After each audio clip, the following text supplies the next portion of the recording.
एक बार फिर से आप सभी का बहुत बहुत स्वागत है परीक्षा वर्ल्ड के इस यूट्यूब चैनल में। दोस्तों, इम्पॉर्टेंट स्कीम्स का हम रिवीजन कर रहे थे। अभी इसमें हमने 3 वीडियो अपलोड कर दिया है। 3 वीडियो के माध्यम से हमने 32 इंपॉर्टेंट स्कीम्स को कवर करवा दिया है तथा आज हम 10 और इम्पॉर्टेंट स्कीम्स का यहाँ पे रिवीजन करेंगे। तो चलिए वीडियो को स्टार्ट करते हैं। पहली स्कीम आपके सामने है प्रधानमंत्री कौशल विकास योजना। काफ़ी ज़्यादा इंपॉर्टेंट स्कीम है। इसकी जो शुरुआत है 15 जुलाई 2015 की गई थी। 15 जुलाई को ही क्यों की गई थी? क्योंकि 15 जुलाई को आपको मनाया जाता है वर्ल्ड यूथ स्किल डे, यानी कि विश्व युवा कौशल दिवस जो है आपका 15 जुलाई को मनाया जाता है। तो इसके बारे में आपको याद रखना है। और इसी 15 जुलाई के ही दिन आपकी प्रधानमंत्री कौशल विकास योजना को शुरू किया गया था, प्रारंभ किया गया था। तो ये डेट आपके लिए इम्पॉर्टेंट है। और इसमें जो है अगले वर्ष यानी कि 2015 में यह शुरू की गई थी, यानी कि अगले वर्ष 2016 में जो है एक वर्ष में 24 लाख युवाओं को प्रशिक्षित करने का जो है लक्ष्य रखा गया था सरकार के द्वारा। तो इसके बारे में आपको याद रखना है। आगे चल कर यानी कि बाद में जो हमारा कैबिनेट मंत्रालय है उसके द्वारा 4 वर्षों के लिए इस योजना को बढ़ा दिया गया, यानी कि 2016 से लेकर 2020 तक इस जो है अगले 4 वर्षों तक इस योजना को बढ़ा दिया गया था। तो इसके बारे में आपको याद रखना है। तथा इसके लिए जो है 12,000 करोड़ रुपए की आवंटन करने की भी घोषणा की गई थी सरकार के द्वारा। तो इंपॉर्टेंट फैक्ट आपको याद रखना है प्रधानमंत्री कौशल विकास योजना से रिलेटेड।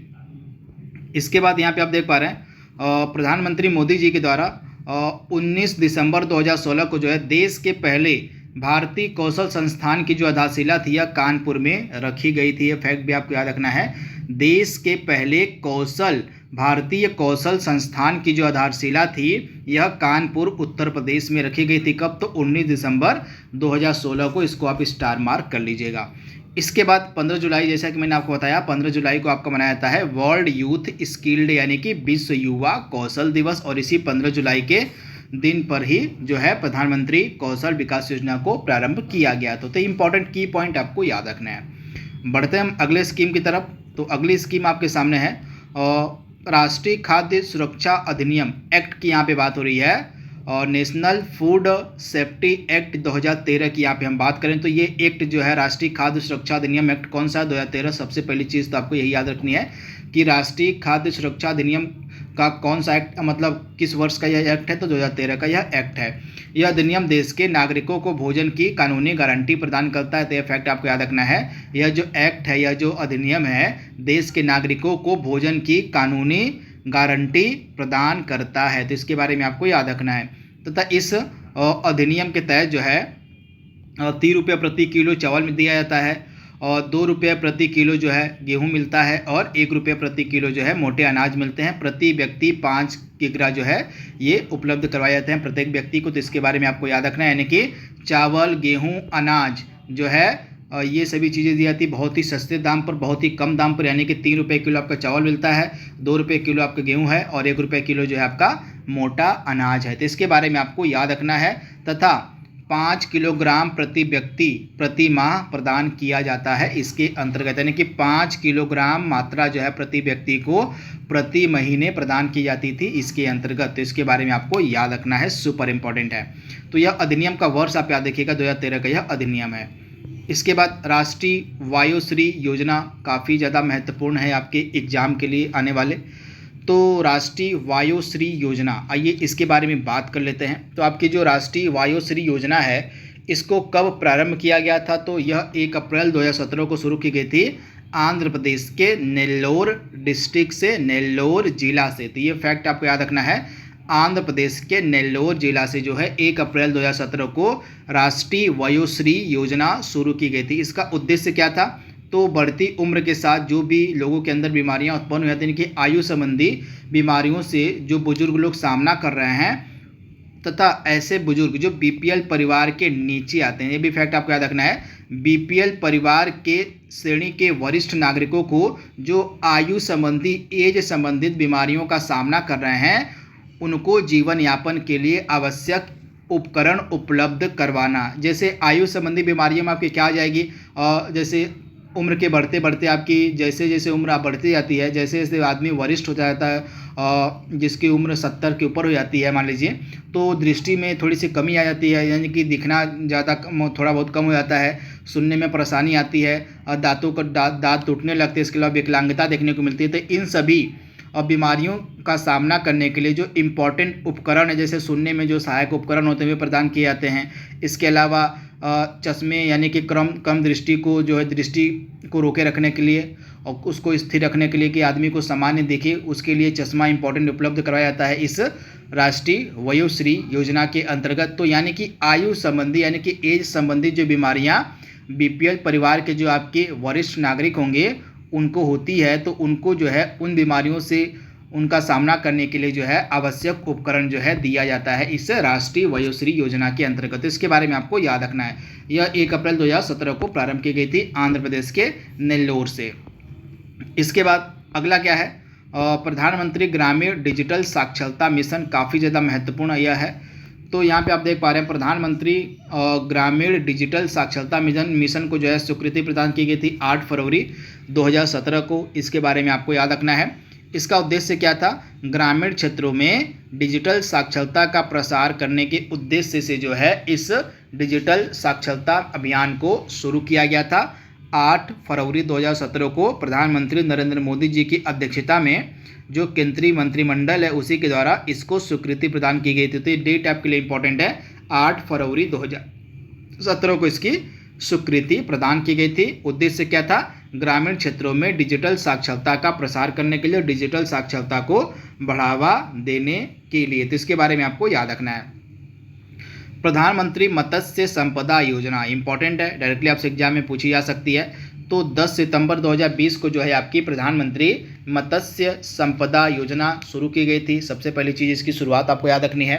तथा यह मत्स्य क्षेत्र पर केंद्र सरकार की एक सतत विकास योजना है जिसे आत्मनिर्भर भारत पैकेज के तहत वित्त वर्ष 2020-21 से 2024-25 तक यानी कि अगले 5 वर्षों की अवधि तक सभी राज्यों और यूनियन टेरिटरी में कार्यान्वित करने की बात कही गई थी। तो इसके बारे में आपको याद रखना है कि आपकी जो मत्स्य संपदा योजना है यह आत्मनिर्भर भारत पैकेज योजना के अंतर्गत जो वित्त वर्ष हमारा 20-21 था और आगे वाला जो वित्त वर्ष हमारा होगा 24-25 तक इसको क्रियान्वित किया जाएगा, यानी कि अगले 5 वर्षों तक जो है यह योजना क्रियान्वित रहेगी।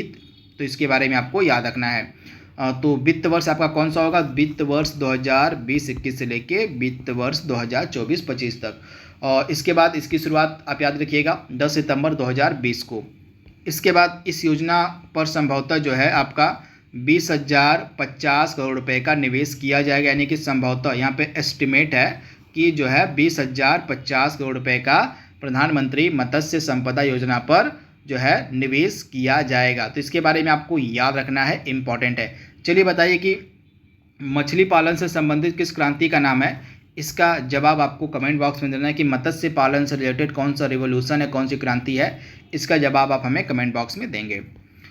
राष्ट्रीय खाद्य सुरक्षा मिशन काफ़ी ज़्यादा महत्वपूर्ण है। इसकी शुरुआत की गई थी 2007-8 के दौरान। इसके बारे में आपको याद रखना है।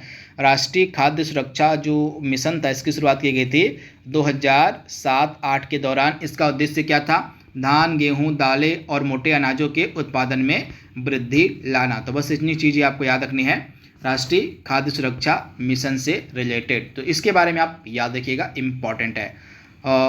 आजीविका ग्रामीण एक्सप्रेस योजना काफ़ी ज़्यादा महत्वपूर्ण है। मैंने जो पिछले वाले आपको बताए थे योजनाओं का रिवीजन वाला वीडियो मैंने आपको बताया था DAYNRLM यानी कि दीनदयाल अंत्योदय योजना राष्ट्रीय ग्रामीण आजीविका मिशन के बारे में मैंने आपको बताया था। तो इसी दीनदयाल अंत्योदय राष्ट्रीय ग्रामीण आजीविका मिशन के तहत ही एक नई उप योजना प्रारंभ की गई थी ग्रामीण विकास मंत्रालय के द्वारा, जिसका नाम था आजीविका ग्रामीण एक्सप्रेस योजना। तो इसके बारे में आपको याद रखना है। इसकी शुरुआत जो है 2017 में कर ली गई थी, तो ये डेट इंपॉर्टेंट है। तथा यह दीनदयाल अंत्योदय राष्ट्रीय ग्रामीण आजीविका मिशन के तहत जो है यह एक उप योजना है जो ग्रामीण विकास मंत्रालय के द्वारा शुरू की गई 2017 में। ये इंपॉर्टेंट फैक्ट आप याद रखिएगा। इसका उद्देश्य क्या था, तो उद्देश्य देख लेते हैं। DAYNRLM तो इसका पूरा नाम मैंने आपको बता दिया है, दीनदयाल अंत्योदय योजना राष्ट्रीय ग्रामीण आजीविका मिशन। तो इसके तहत जो है स्वयं सेवा सहायता समूह के सदस्यों को आजीविका के वैकल्पिक स्रोत उपलब्ध कराना इसका उद्देश्य है। इसके तहत जो है पिछले ग्रामीण क्षेत्रों में रहने वाले लोगों को सार्वजनिक परिवहन सेवाओं में रोजगार दिया जाएगा, यह भी इसके अंतर्गत सम्मिलित था। इसके तहत जो है ई रिक्शा और तीन पहिया जैसे सुरक्षित और सस्ते वाहनों के माध्यम से सामुदायिक निगरानी वाली ग्रामीण परिवहन सेवाएं उपलब्ध कराई जाएंगी। तो ये इंपॉर्टेंट की पॉइंट आपको याद रखने हैं इस मिशन से रिलेटेड, इस अभियान से रिलेटेड, इस योजना से रिलेटेड, जिसका नाम है आजीविका ग्रामीण एक्सप्रेस योजना। तो इसको आप याद कर लीजिएगा, काफ़ी ज़्यादा महत्वपूर्ण यह योजना है। तथा यह किसकी उपयोजना है? तो यह आपकी DAYNRLM के तहत एक नई उपयोजना प्रारंभ की गई थी, जिसका नाम था आजीविका ग्रामीण मिशन। अगली योजना आपके स्क्रीन पर है भारत निर्माण योजना, काफ़ी ज़्यादा महत्वपूर्ण है, ग्रामीण विकास से रिलेटेड ये योजना थी आपकी। 16 दिसंबर 2005 को इसकी शुरुआत की गई थी और इसका नाम था भारत निर्माण योजना। इसके प्रारंभ का वर्ष आप याद रखिएगा 16 दिसंबर 2005। ग्रामीण क्षेत्रों में बुनियादी ढांचे के विकास के लिए जो है ग्रामीण विकास मंत्रालय के द्वारा इसको शुरू किया गया था, भारत निर्माण योजना को। यह जो है 6 एरिया पर फोकस्ड थी, 6 एरिया पर केंद्रित थी। 6 एरिया आपके कौन कौन से हैं? सड़क हो गया, बिजली हो गया, पानी हो गया, सिंचाई हो गया, दूरसंचार और ग्रामीण क्षेत्रों में आवास। इन 6 क्षेत्रों पर जो है आपकी केंद्रित थी भारत निर्माण योजना। यह टोटली पूरी रूप से ग्रामीण विकास पर आधारित योजना थी, जिसको 16 दिसंबर 2005 को प्रारंभ किया गया था। तो ये इंपॉर्टेंट फैक्ट आपको याद रखना है। अगली योजना है प्रधानमंत्री आदर्श ग्राम योजना। इस योजना को आप सांसद आदर्श ग्राम योजना से कंफ्यूज मत कीजिएगा। सांसद आदर्श ग्राम योजना अलग है, प्रधानमंत्री आदर्श ग्राम योजना अलग है। तो ये दोनों अलग अलग योजनाएं हैं। तो वर्ष 2009-10 के दौरान जो है सामाजिक न्याय और अधिकारिता मंत्रालय के द्वारा जो है इसको शुरू किया गया था। भारत सरकार द्वारा इसे एक पायलट कार्यक्रम के आधार पर जो है शुरू किया गया। याद रखिएगा, भारत सरकार के द्वारा इसे एक पायलट कार्यक्रम के आधार पर शुरू किया गया था प्रधानमंत्री आदर्श ग्राम योजना को। इसका उद्देश्य क्या था? उन गांवों का समुचित विकास करना जिनमें अनुसूचित जातियों की आबादी 50% से ऊपर है। आप याद कर लीजिएगा, उन गांवों का समुचित विकास करना जिनमें अनुसूचित जातियों की जो आबादी है 50% से ऊपर है, इसका मेन उद्देश्य था। प्रारंभ में यानी कि जब स्टार्ट ये योजना की गई थी तो प्रारंभ में ये 5 राज्यों में शुरू की गई थी, तमिलनाडु, राजस्थान, बिहार, हिमाचल प्रदेश और असम में पायलट प्रोजेक्ट के तौर पर इसको लॉन्च किया गया था। तथा इन 5 राज्यों के टोटल 1000 गाँवों का चयन इसके अंतर्गत किया गया था। तो इसके बारे में भी आपको याद रखना है कि इन 5 राज्यों में मिलाकर कुल 1000 गाँवों को चयनित किया गया था, इसके बारे में आपको याद रखना है। तथा एकदम लेटेस्ट अपडेट की बात करें तो भारत सरकार की वर्ष 2024-25 तक 26,968 गाँवों को कवर करने की योजना बनाई जा रही है। तो इसके अंतर्गत प्रधानमंत्री आदर्श ग्राम योजना के अंतर्गत जो है 2024-25 तक 26,968 गाँवों को कवर करने की योजना भारत सरकार बना रही है। तो इसके बारे में आप याद रखिएगा। इसके बाद आज की लास्ट स्कीम आपके सामने है हरियाली योजना। 27 जनवरी 2003 को तत्कालीन PM अटल बिहारी वाजपेयी जी के द्वारा जो है इसको स्टार्ट किया गया था, हरियाली योजना को। इसका उद्देश्य क्या था? जल संग्रहण योजनाओं का क्रियान्वयन, वर्षा जल का संचयन, पेयजल समस्या का निवारण, सिंचाई हेतु जल की व्यवस्था तथा वृक्षारोपण को प्रोत्साहन देना जो है इसका मेन उद्देश्य था हरियाली योजना का। तो इसके बारे में आपको याद रखना है, काफ़ी ज़्यादा महत्वपूर्ण योजना है। 27 जनवरी 2003 को यह योजना शुरू की गई थी। उस समय हमारे PM थे अटल बिहारी वाजपेयी जी। ये वर्ष आप याद रखिएगा 27 जनवरी 2003 का। इसके बाद ग्रामीण विकास मंत्रालय के अधीन इस परियोजना के देश की जो है 2.32 लाख पंचायतों के जरिए चलाए जाने की यह जो परियोजना है आपकी हरियाली परियोजना, ग्रामीण विकास मंत्रालय के अधीन यह जो परियोजना आपकी है 2.32 लाख पंचायतों के जरिए चलाई जा रही है। तो ये इंपॉर्टेंट की पॉइंट आपको याद रखने हैं हरियाली योजना से रिलेटेड। तो दोस्तों इस तरह से हमने 10 इंपॉर्टेंट स्कीम्स को यहाँ पे कवर किया है। आई होप ये वीडियो आपको पसंद आएगा, आपकी लेखपाल भर्ती परीक्षा में सहायता करेगा आपको। तो आज के लिए बस इतना ही। Thank you, thanks for watching, thank you.